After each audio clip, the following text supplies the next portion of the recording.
You suffer not because life takes from you, but because you claim what was never yours. This is the quiet error at the root of frustration, misplaced ownership.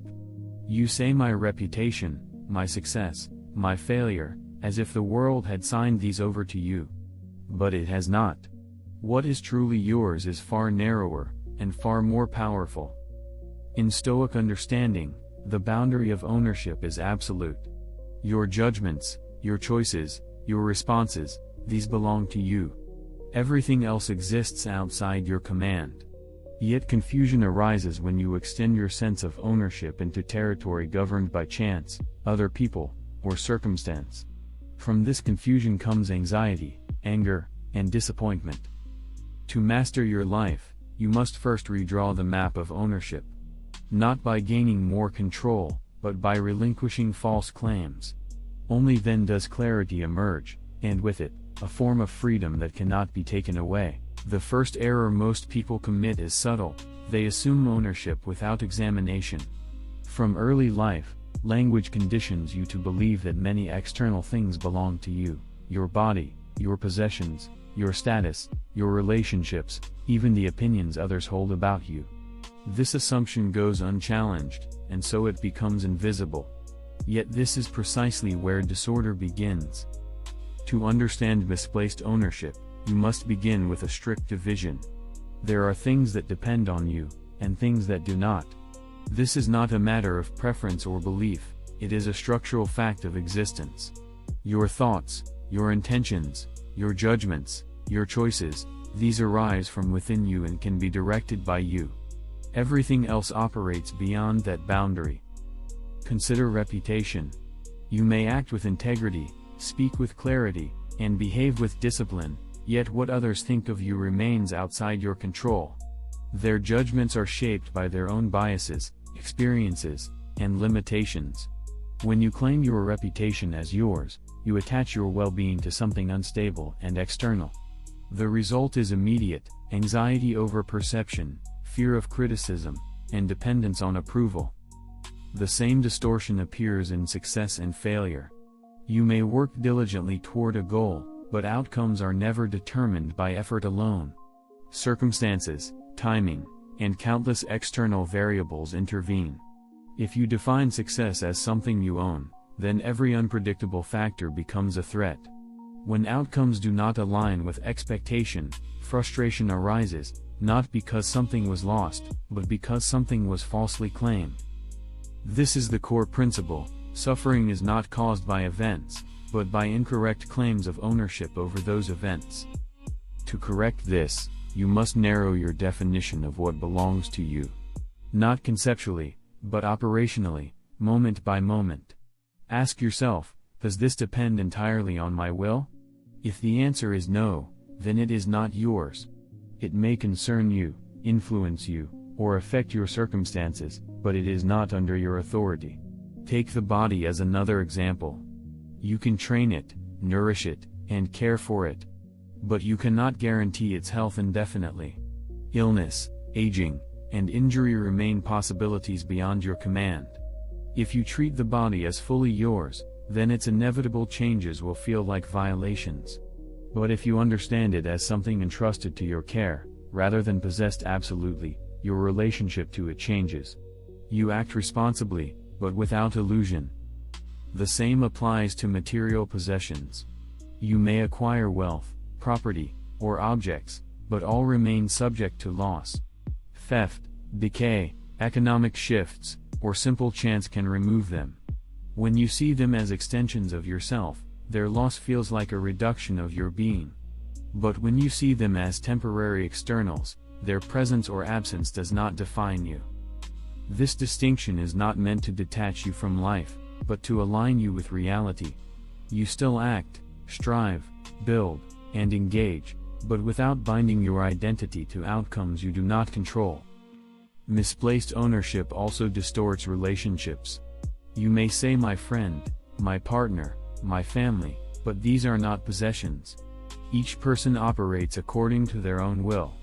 They may change, leave, disagree, or act unpredictably.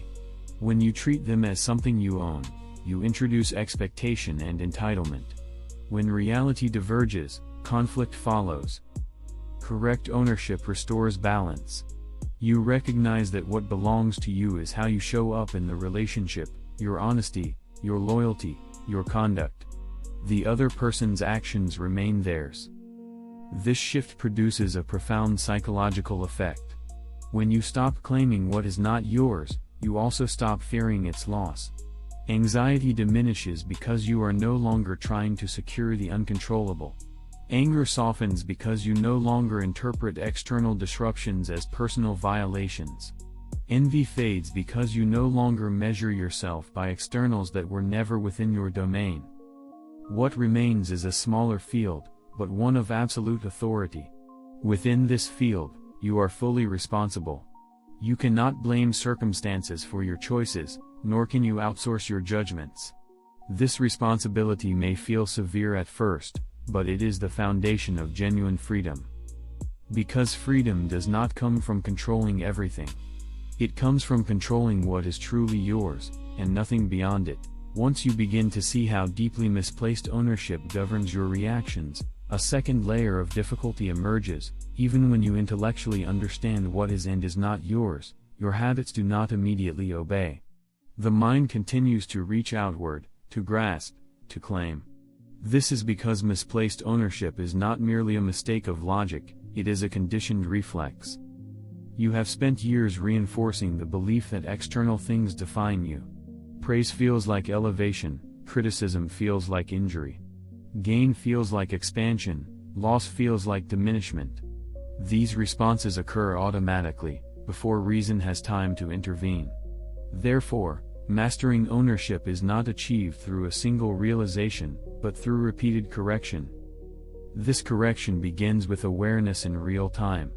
When something disturbs you, do not immediately react. Pause, and identify the object of your disturbance. Then ask a precise question: is this within my control? This question must be applied rigorously, not rhetorically. If someone speaks poorly of you, your first impulse may be to defend, retaliate, or feel wounded. But examine the situation carefully.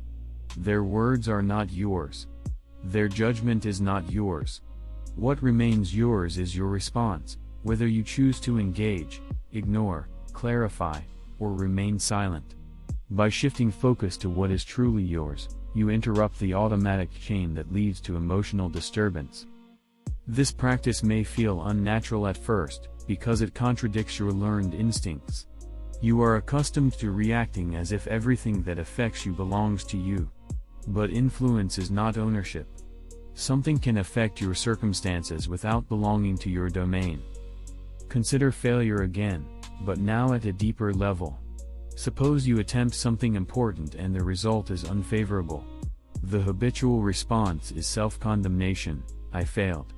But this statement contains an unnoticed assumption, that the outcome was yours to control.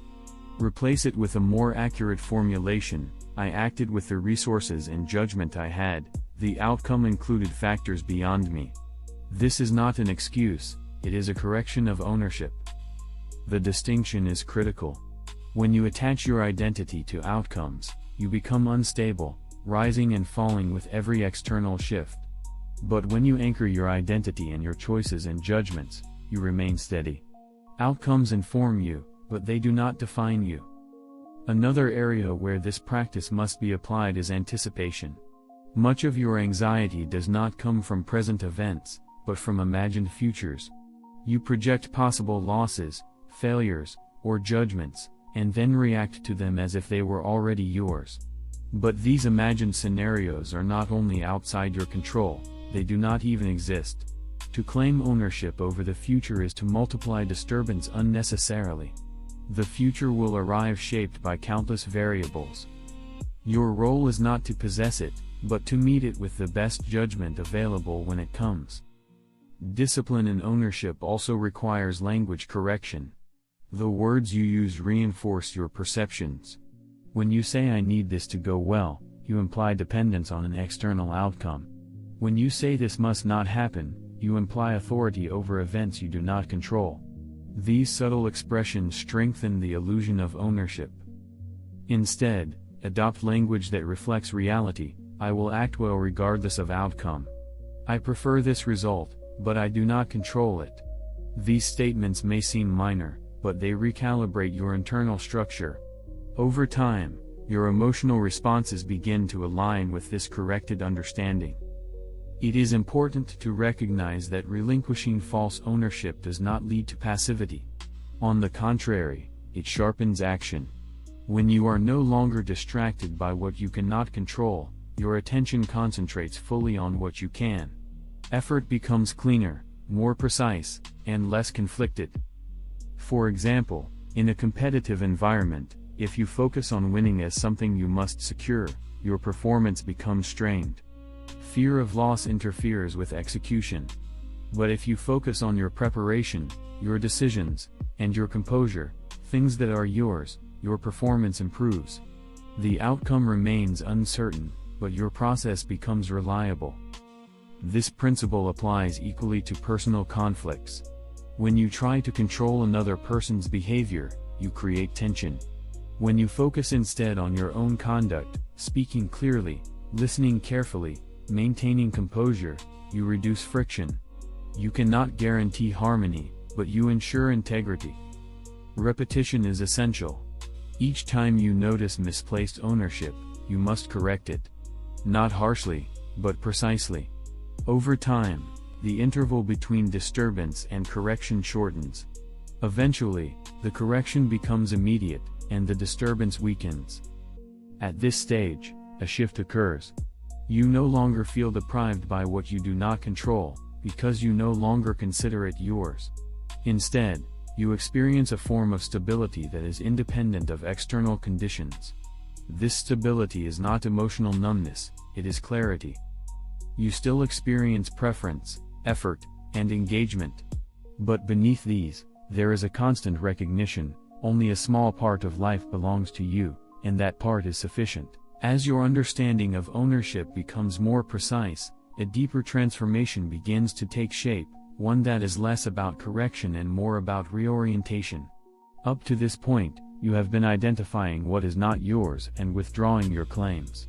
But now, attention must turn fully toward what remains. Because what remains, though small in scope, is absolute in power. What is yours, your judgments, your choices, your responses, is not merely a passive domain. It is the only domain in which freedom can exist. Yet most people, even after recognizing this, fail to fully inhabit it. They stand at its boundary, still glancing outward, still tempted by what they have relinquished. To advance further, you must reverse the direction of your concern. Instead of asking, "What will happen to me?" you must ask, "How will I respond?" Instead of measuring your life by external outcomes, you measure it by internal alignment. This shift is subtle, but it changes the entire structure of experience. Consider difficulty. When something unwanted occurs, the habitual response is resistance, a desire for the situation to be different. But this desire is rooted in the assumption that events should conform to your preferences, that they are, in some sense, yours to shape. When you abandon this assumption, resistance loses its foundation. You are then left with a different question: given that this has occurred, what is the appropriate response within my control? This question returns you to your domain immediately. It transforms every situation, no matter how unfavorable, into a field of action rather than a source of complaint. This is where ownership becomes constructive rather than merely corrective. You are no longer just avoiding false claims, you are actively exercising true authority. Take adversity as an example. Loss, failure, or conflict may arise without your consent. These events are not yours. But how you interpret them, how you respond to them, and what you choose to do next, these belong entirely to you. In this sense, every external event becomes raw material for your internal practice. If you lose something valuable, the loss itself is external. But your response, whether you collapse into despair or maintain composure, is yours. If someone treats you unjustly, their action is external. But whether you respond with anger, restraint, or clarity is yours. This does not mean that external events are insignificant. They can be difficult, painful, or disruptive. But their significance does not grant them ownership over your inner state. You remain the author of your judgments, even under pressure. At this stage, discipline becomes refinement. It is no longer enough to simply recognize what is yours, you must improve how you use it. Your judgments must become more accurate, your choices more deliberate, your responses more aligned with reason. This requires continuous examination. When you react strongly, you must ask, what assumption produced this reaction? Often, you will find that some form of misplaced ownership has returned in a subtle form. Perhaps you expected fairness from others, certainty from outcomes, or permanence from circumstances. These expectations, though less obvious, still extend beyond your domain. Each time you uncover such an assumption, you refine your understanding further. Ownership becomes clearer, sharper, more exact. There is also an important shift in how you view effort. Previously, effort may have been directed toward securing external results. Now, effort is directed toward excellence in your own domain. You aim not to guarantee outcomes, but to ensure that your part is executed with precision. This changes the experience of striving. It removes desperation and replaces it with discipline. You are no longer chasing results, you are refining action. Over time, this produces a form of confidence that is fundamentally different from ordinary confidence. It is not based on the expectation of success, but on the reliability of your own conduct. You trust that regardless of what happens, you will respond appropriately. This trust is stable, because it is rooted in what is yours. Another consequence of this shift is resilience. When your well-being is no longer tied to external conditions, you become less vulnerable to disruption. Setbacks still occur, but they do not destabilize you in the same way. You adapt more quickly, because your foundation remains intact. It is important, however, not to confuse this with indifference. You still care about outcomes, relationships, and circumstances. You still prefer certain results over others. But your preferences do not become demands. You pursue them without illusion. This balance, engagement without attachment, is the hallmark of correct ownership. You participate fully in life, but you do not mistake the world for something you possess. At this point, a quiet clarity begins to replace the earlier tension. You no longer feel the need to control everything, because you no longer believe that everything belongs to you. Instead, you focus entirely on the one domain where control is real. And in doing so, you discover something unexpected, that this limited domain, when fully inhabited, is not restrictive at all, but sufficient. Even after developing clarity about what is yours and strengthening your ability to act within that boundary, a final and more subtle challenge remains, the persistence of emotional residue. You may no longer explicitly claim external things as yours, yet traces of attachment still influence your reactions. These traces are not errors of understanding, but remnants of old identification. At this stage, the work becomes more refined. It is no longer about drawing the boundary of ownership, that boundary is already clear. It is about dissolving the emotional investments that were built upon false ownership. These investments often operate beneath conscious thought, appearing as tension, impatience, or quiet dissatisfaction. For example, you may accept that you do not control outcomes, yet still feel unease while waiting for one. This unease reveals a lingering attachment, a subtle expectation that things should unfold in a particular way. Though you no longer state the claim directly, part of you still behaves as if the outcome belongs to you. To address this, you must bring the same precision you applied to thought into the realm of feeling. When discomfort arises, do not suppress it or dismiss it. Instead, examine it. Ask, what am I implicitly claiming here? What expectation remains unexamined? Often, you will find that beneath the emotion lies a quiet demand, an insistence that reality conform to your preference. This demand, even when unspoken, is a form of misplaced ownership. By identifying it clearly, you weaken its influence. This process requires patience. Emotional patterns are slower to change than intellectual understanding. You cannot force them to disappear instantly. But you can steadily remove the assumptions that sustain them.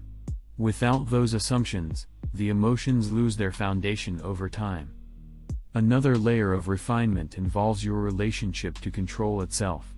Initially, the goal is to withdraw from what you cannot control and focus on what you can. But eventually, even this focus must be balanced.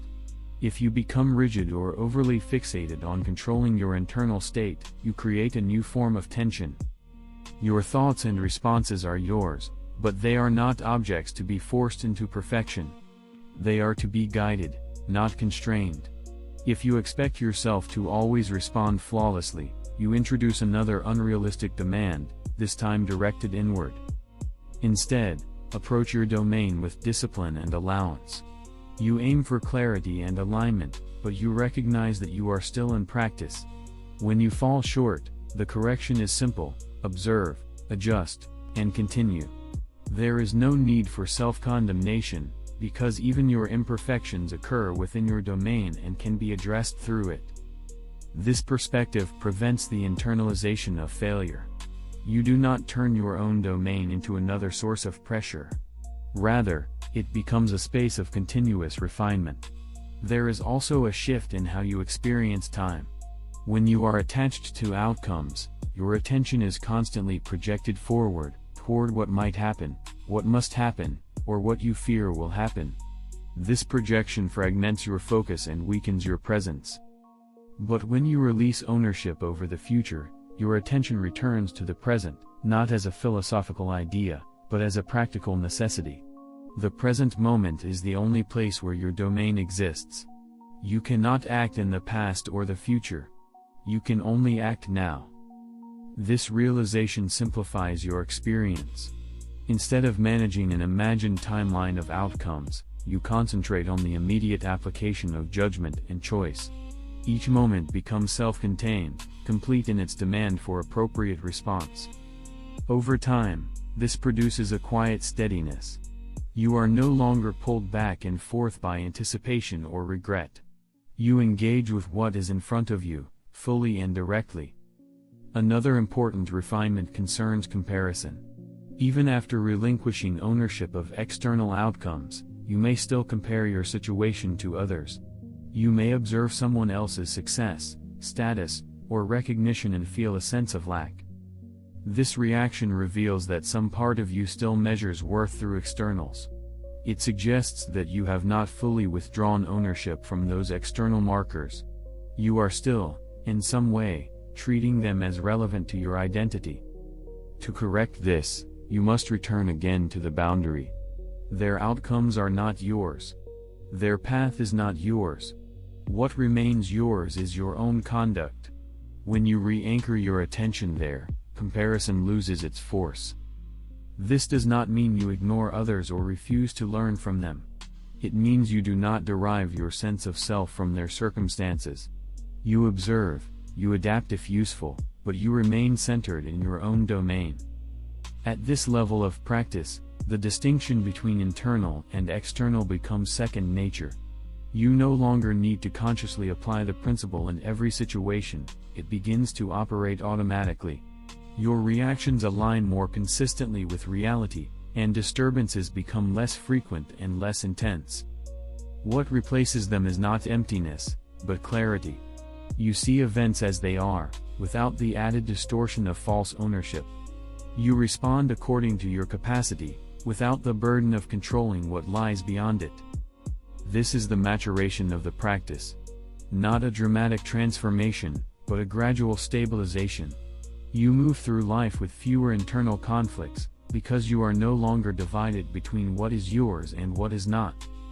And in this alignment, a quieter form of strength emerges, one that does not depend on circumstances, and therefore cannot be easily shaken. At the most advanced stage of this discipline, ownership is no longer something you actively enforce, it becomes the structure through which you perceive reality. The distinction between what is yours and what is not is no longer a tool you apply, but a lens that operates continuously. And through this lens, a final transformation occurs, the dissolution of unnecessary struggle.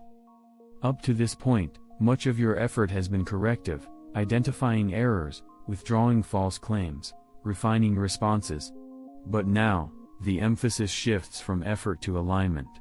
You are no longer pushing against your tendencies, you are living in accordance with a clear understanding that no longer requires constant reinforcement.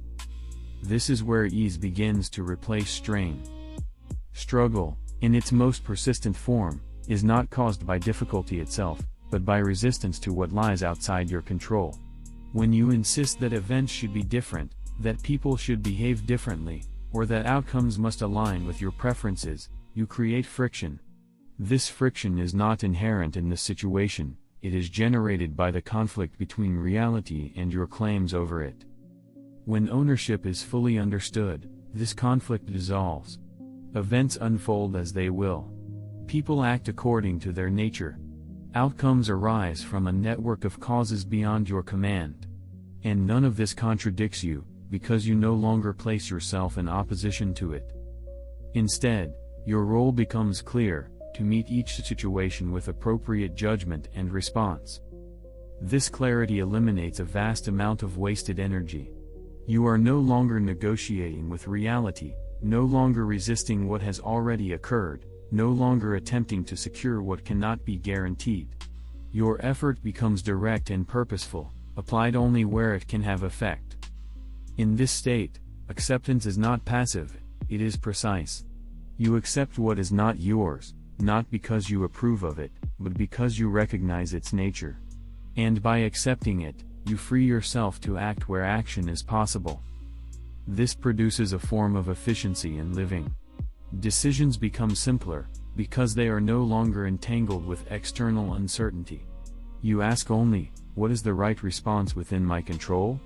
Once that is clear, action follows without hesitation. Even in complex or chaotic situations, this principle holds. The more unpredictable the environment, the more valuable this clarity becomes. While others are consumed by trying to manage variables beyond their reach, you remain focused on your own domain. This focus provides stability, even when external conditions are unstable. There is also a shift in how you experience loss. Previously, loss may have felt like something was taken from you. But now, you see more accurately, something external has changed or departed. Since it was never fully yours, its absence does not diminish your core. This does not remove all difficulty. Loss can still be painful, but it prevents the additional layer of suffering created by the belief that something essential has been unjustly removed from you. Gratitude also takes on a different form. Instead of being attached to what you have and fearing its loss, you appreciate externals while they are present, without claiming them as permanent. You engage with them fully, but lightly. This creates a balance between involvement and independence. You are not detached in the sense of withdrawal, you participate, enjoy, build, and connect. But you do so without binding your stability to these experiences. Another important consequence of this stage is consistency. Because your focus remains within your domain, your behavior becomes more reliable. You are less influenced by changing circumstances, less reactive to external shifts. Your conduct reflects your principles rather than your environment. This consistency builds trust, both in yourself and in how others perceive you. But unlike before, this perception is no longer something you depend on. It is simply a byproduct of aligned action. At this level, even ambition is transformed. You may still pursue goals, create plans, and strive for improvement. But your ambition is no longer tied to securing identity through outcomes. It becomes an expression of your capacity, not a means of validation. You act not to prove something, but to exercise what is within you. And perhaps the most significant change is this: you no longer experience life as something that happens to you, but as something you participate in through your responses. The external world provides the conditions, but you provide the interpretation and the action. This restores a sense of authorship, not over events, but over your way of engaging with them. In the end, Mastering ownership is not about reducing your life, it is about clarifying it. You lose the illusion of controlling everything, but you gain full authority over what matters most. And in that exchange, nothing of value is lost. You began with a simple question: what is truly yours? And through careful examination, the answer revealed itself with increasing precision. Not your reputation, not your outcomes, not the actions of others, only your judgments, your choices, and your responses. Everything else, though it may surround you, does not belong to you. This realization is not meant to limit you, but to free you. When you stop claiming what was never yours, you also stop fearing its loss, resisting its change, or depending on its stability. What remains is a domain that is small, but unshakable. Within that domain lies your clarity, your discipline, and your freedom. Master this boundary, and life no longer feels like something you must control, but something you are fully prepared to meet.